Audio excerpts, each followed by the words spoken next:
I come before you carrying the weight of 50 souls. 50 souls lost far too long, or far too soon. I carry the weight of our collective angst and our collective fear. I carry the weight of our collective fear as a queer and allied community. I carry the weight of ignorance and hate that is hurled at us at every turn. But that's not the only thing I carry. I carry the love that we all have together here. I carry hope.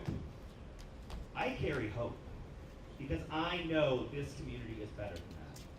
This greater community is better than that. I also carry that hope because I know that love will never lose.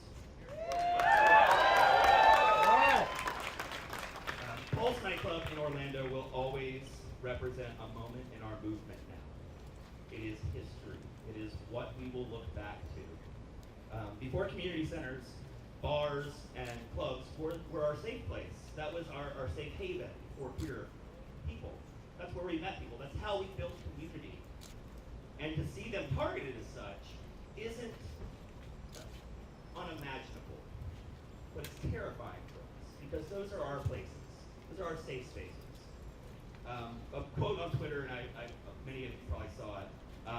If you can't wrap your head around a bar or a club being a sanctuary, then you probably never had to worry about holding your partner's hand in public. Think about that. And I'm speaking not only to the queer community here, but also the allied community. This is something that you get to engage your friends on and ask them that question, why it meant so much to me, and why it means so much to these beautiful people around us. What rings true really on this day is the biggest, it's my reason for doing what I do. And it's a quote from Harvey Milk. Hope will never be silent. As much as I wanted this to be a silent candlelight vigil, no, fuck that. I'm sorry. Let's be loud.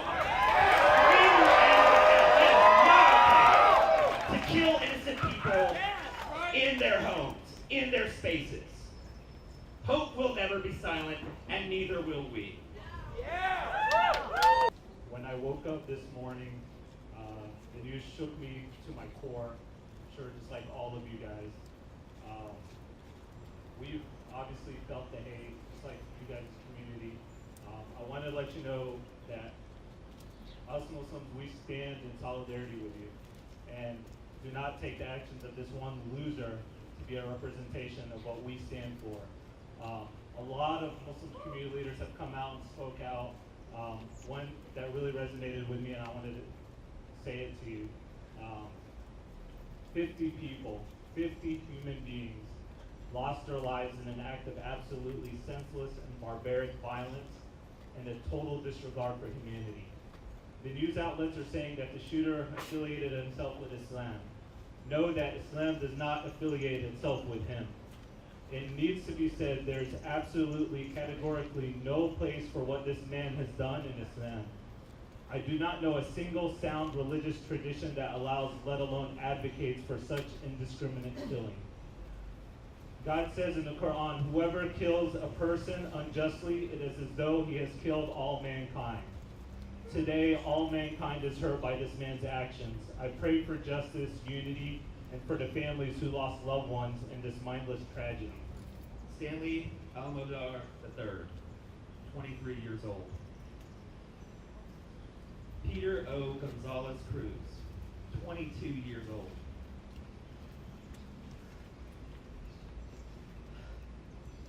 Juan Ramon Guerrero, 22 years old. Luis Omar Oquiso Capo, 20 years old. Eric Ivan Ortiz Riviera, 36 years old. Edward Sotomayor Jr., 34 years old. Luis Villalma, 22 years old.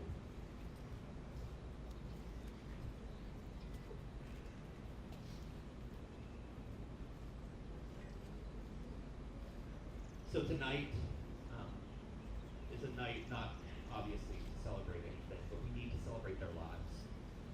We will not sit and mourn the dead. We will build them forward and remember them in power.